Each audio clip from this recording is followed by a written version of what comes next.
Welcome to my channel. آواز ہے یا رسول اللہ. آپ نے یوں دیکھا کوئی نظر نہیں آیا.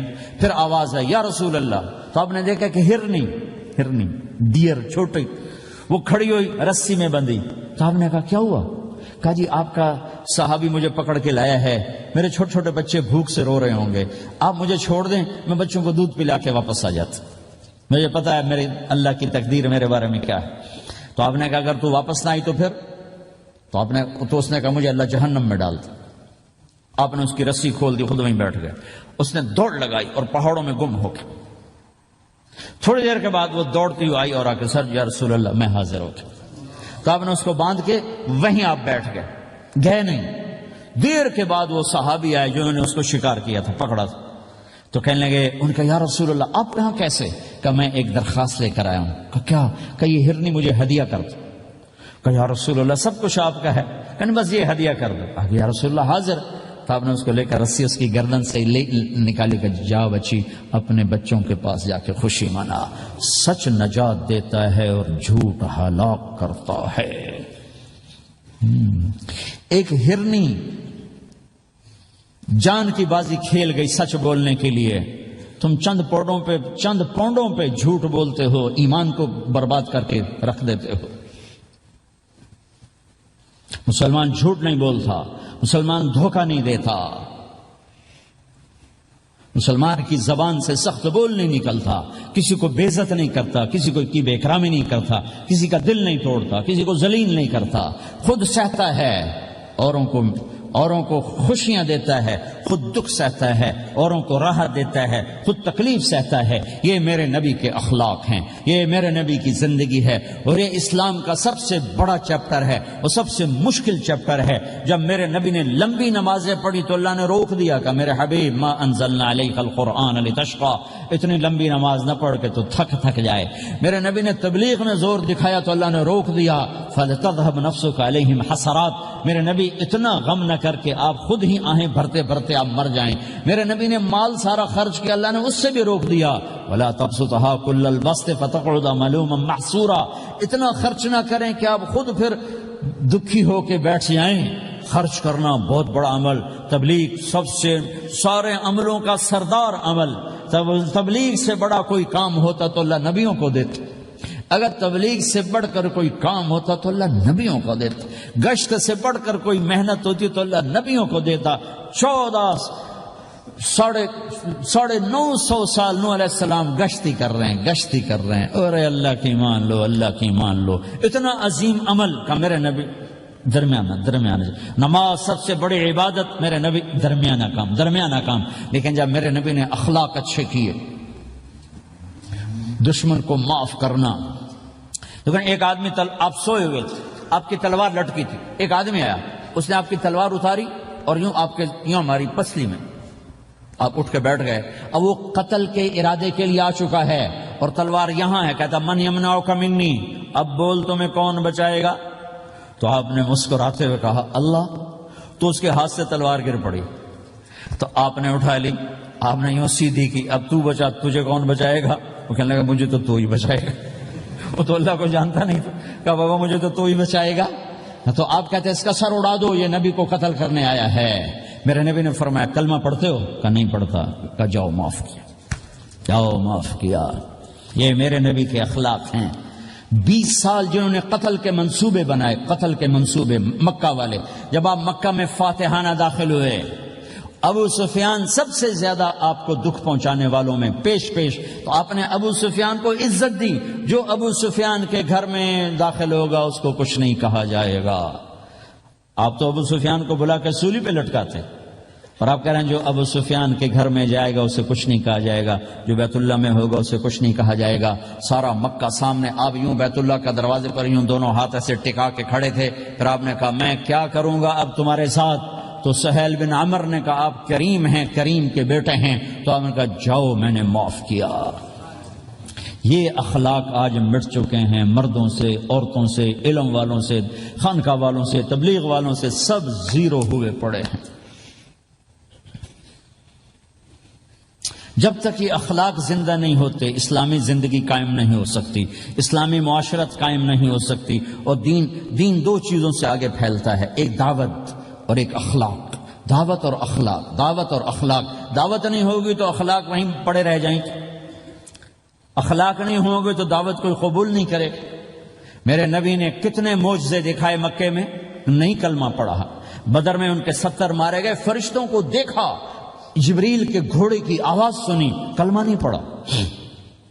خندق میں شکست ہوئی، کلمہ نہیں پڑھا۔ پانی نکلتے دیکھا، انگلیوں سے کلمہ نہیں پڑھا۔ ایک بکرے کا ایک بازو پکایا، ایک بازو بکرے کا، ایک اگلا جو بازو ہوتا، اور 40 آدمیوں نے کھانا کھایا اور ایک بوٹی کم نہیں ہوئی، ایک بوٹی کم نہیں ہوئی، کلمہ نہیں پڑھا۔ لیکن جب میرے نبی نے کہا جاؤ معاف کیا تو سارے ہی کلمہ پڑھ گئے کہ واقعہ یہ اخلاق نبی کے ہو سکتے۔ حنین کی جنگ میں جب بھاگے لوگ، شکست ہوئی، تو ایک صحابی کا بھاگتے ہوئے پاؤں ہمارے نبی کے پاؤں پر آیا، اور جوتا سخت تھا، تو آپ نے کہا اوجعتنی، اور آپ کے ہاتھ میں چھڑی تھی، آپ نے اس کو یوں ماری، کہا اوجعتنی، ارے تو نے مجھے کتنا زیادہ درد پہنچایا، دکھ پہنچایا۔ وہ بیچارے پگھل کے رہ گئے اور پریشان ہو گئے، اور فرماتے ہیں سارا دن میں پریشان، ساری رات پریشان کہ اللہ کے نبی کو میں نے تکلیف پہنچائی، اب میرا کیا بنے گا۔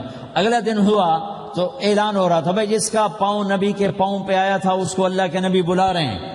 تو صحابی کہنے لگے میں نے سمجھا بس اب میری تو دنیا بھی گئی اور آخرت بھی گئی، اب میرے اوپر کیس بنے گا اور مجھے ڈانٹ ڈپٹ بھی ہوگی، میرا کتنا بڑا گھاٹا نقصان ہوگا۔ یہ حاضر ہوئے ڈرتے ڈرتے، تو آپ نے فرمایا میرے بھائی کل میں نے تمہیں چھڑی ماری تھی، وہ مجھے معاف کر دینا، اور یہ 80 اونٹ تمہیں ہدیہ دیتا ہوں، 80 کیملز یعنی 80 پراڈو، 80 رینج روور کا یہ میری طرف سے تمہیں ہدیہ ہے۔ وہ حیران پریشان، یہ میرے نبی کے اخلاق ہیں، یہ میرے نبی کے اخلاق ہیں۔ کانٹے بچھانے والی نے 4 دن آنا چھوڑ دیا، بیمار ہو گئی تھی، تو ہم نے کہا کیا بات ہے، وہ ہمارے راستے میں اب کانٹے کوئی نہیں ہیں۔ کہا یہ وہ بیمار پڑی ہے جو کانٹے بچھاتے تھے، تو آپ اس کے گھر چلے گئے، ماں جی خیریت تو ہے، آپ ٹھیک تو ہیں؟ کہا بیٹا مجھے کلمہ پڑھا دے، بس تیرے اخلاق نے مجھے فتح کر لیا ہے۔ میرے بھائیوں یہ چیپٹر بھول چکے ہیں، بھول چکے ہیں، بھول چکے ہیں۔ جب تک یہ چیپٹر زندہ نہیں ہوگا زندگی اسلامی نہیں بنے گی، معاشرہ اسلامی نہیں بنے گا، اور آگے قوموں کے لیے اسلام کا دروازہ نہیں کھلے گا۔ ہمیں معاف کرنا آتا ہو، ہمیں گالی دینے والے کو دعا دینا آتا ہو، غیبت کرنے والے کی تعریف آتی ہو، اور غیبت کرنے سے، غیبت سننے سے اپنے آپ کو ایسے بچاؤ جیسے زہر سے بچاتے ہو، اسے آگ سے بچاتے ہو۔ ایک دوسرے کو نفرت کا بول نہ بولو ورنہ ساری زندگی تباہ و برباد ہو جائے گی۔ میرے رب کی قسم، میرے نبی نے کہا ایک زبان کا بول انسان بولتا ہے اور جہنم کی گہرائیوں میں گر جاتا ہے، اور ایک زبان کا بول انسان بولتا ہے اور جنت کے درجات پر چڑھ جاتا ہے۔ یہ زبان بہت طاقتور چیز ہے، میں ہر بیان میں اس کو دہرا رہا ہوں کہ جتنا یہ عمل ختم ہو چکا ہے اتنا کوئی عمل بھی نہیں ختم ہوا ہے۔ میرے نبی نے فرمایا معاذ تمہیں سارے دین کا خلاصہ بتاؤں؟ معاذ الا انبئک بملاک ھذا کلہ، میں تمہیں پورے دین کا خلاصہ بتاؤں؟ کون معاذ؟ کون معاذ جس کے ہاتھ میں علماء کا جھنڈا ہوگا؟ کون معاذ؟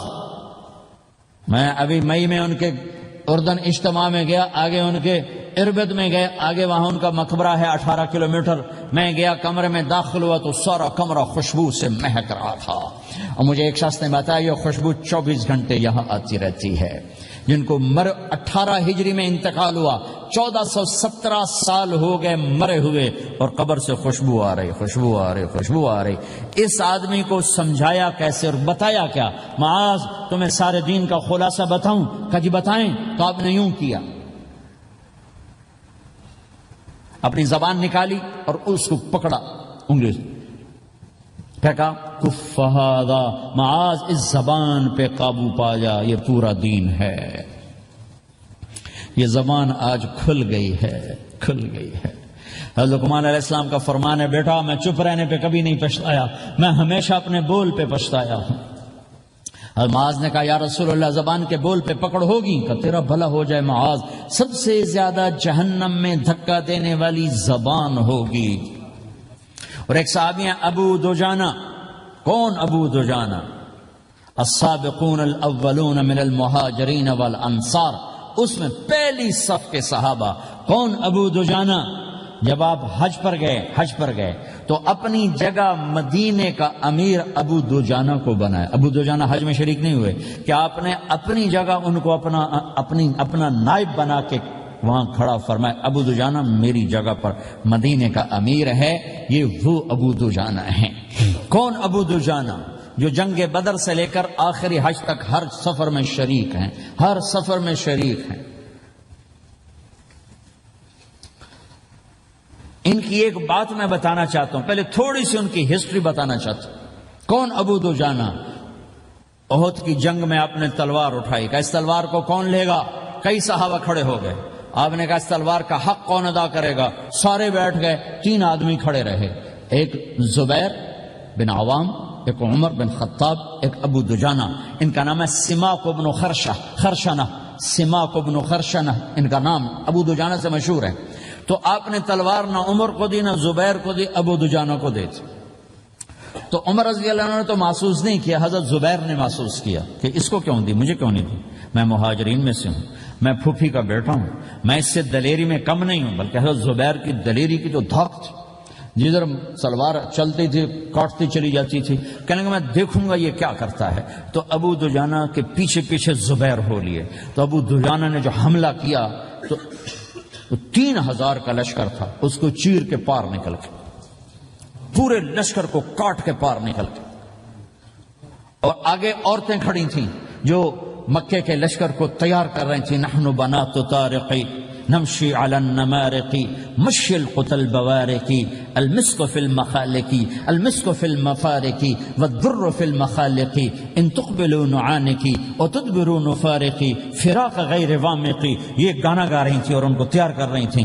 تو جب ابو دجانہ کی تلوار نظر آئی تو سب بھاگی، ہندا پکڑی گئی۔ تو آپ نے یوں اپنی تلوار ہندا کے سر پر رکھی، انہوں نے چیخ ماری، تلوار ہٹا لی۔ تو زبیر پیچھے پیچھے کہ کیا کیا؟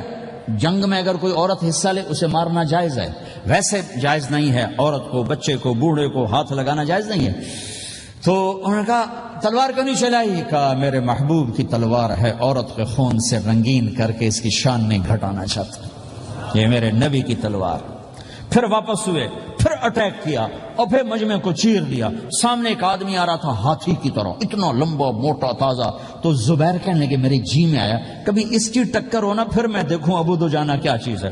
تو اللہ کا کرنا ایسا ہوا، ابو دجانہ دونوں آمنے سامنے ہو گئے۔ تو وہ ایسے شاہ سوار تھے کہ دونوں طرف کے لشکر ذرا تھم گئے اور وہ دونوں بھڑ گئے۔ ابو دجانہ کے اپنے جوہر، اس پہلوان کے اپنے جوہر، غبار اٹھا، مٹی اٹھی، اور اس کی اپنی طاقت، ان کی اپنی طاقت، انہوں نے ابو دجانہ کو اس نے زخمی کر دیا۔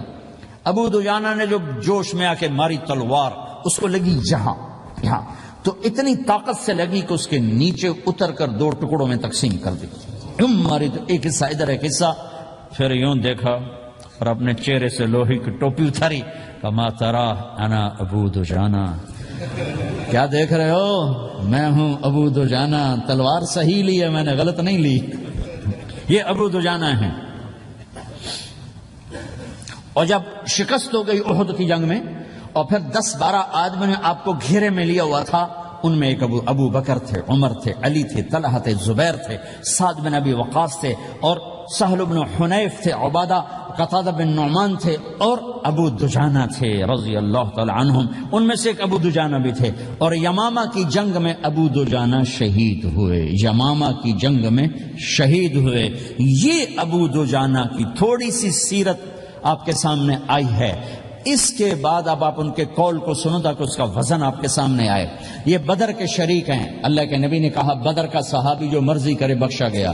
یہ صلح حدیبیہ کے شریک ہیں، اللہ نے قرآن میں کہا لقد رضی اللہ، میں ان سے راضی ہو گیا۔ یہ صحابی ہیں، اللہ نے کہا کلا وعد اللہ الحسنى، اے میرا نبی تیرے ہر صحابی کے لیے جنت کا وعدہ ہے۔ اور اب یہ کیا کہتے ہیں؟ یہ کیا کہتے ہیں لوگو؟ ان ارجا عملی عند، لوگو میرے پاس، ابو دجانہ میرے پاس بخشش کا سب سے بڑا عمل جانتے ہو کیا ہے؟ بدر نہیں، احد نہیں، حدیبیہ نہیں، خندق نہیں، خیبر نہیں، فتح مکہ نہیں، آخری حج نہیں، کیا ہے لوگو، ان ارجع عملی عندی، میرے پاس آخرت میں بخشش کا سب سے بڑا عمل بس ایک ہے کہ ما آذیت احدا بلسانی، میں نے اپنی زبان سے کبھی کسی کو دکھ نہیں پہنچایا، ولا اجد فی قلبی غلا لاحد، اور میرے دل میں کسی کے لیے بغض کوئی نہیں ہے، بس یہ میری بخشش کا عمل ہے۔ تو بھائیو، نبی کے اخلاق میں دو چیزیں لے لو، ایک زبان سے کسی کو دکھ نہ دو،